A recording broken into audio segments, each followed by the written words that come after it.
Кечээ Бишкек шаарындагы 223-каттамындагы жүргүнчү ташуучу маршруттун айдоочусу аялдамада күтүп турган пенсионер жүргүнчүнү салбай койгон. Бул тууралуу видео интернет тармактарында жарыяланды. Окуянын күбөсүнүн айтуусу боюнча пенсионер маршруткага түшөйүн деп аракет кылганда айдоочу эшикти бекитип койгон. Эшикти ачууга жардам көрсөтөлү дегенде айдоочу жүрүп кеткен. Булак факт кейжи. Вот этот маршрутник не пускают дедушку. Вот. Вы что, не можете открыть дверь? Как вы можете так?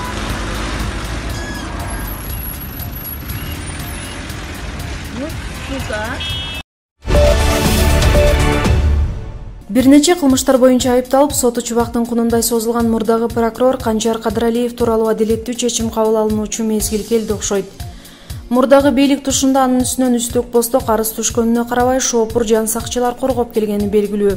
Эми болсо Кадыралиевдин кылык жоругунан тажап өткөн жердештери президент Сооронбай Жээнбековдон калыс чечим күтүп, ишенимден кеткен сотторду бул ирет каттуураак көзөмөлгө алар деп үмүттөнүп турушат. Жаңы бийлик келгенден кийин деле Канжар Кадыралиевдер камалбай, чартаңбай деп эркиндикте жүрчү болсо, эл үмүтү заматта сууп каларын президент жана анын тегереги деле аңдап турар. Ишкерлерди тоогондор темир тор артына кетсе, президенттин кадыры эселеп өсөрү турган иш. Булак фабула. Көңүл бурганыңыздар үчүн чоң рахмат.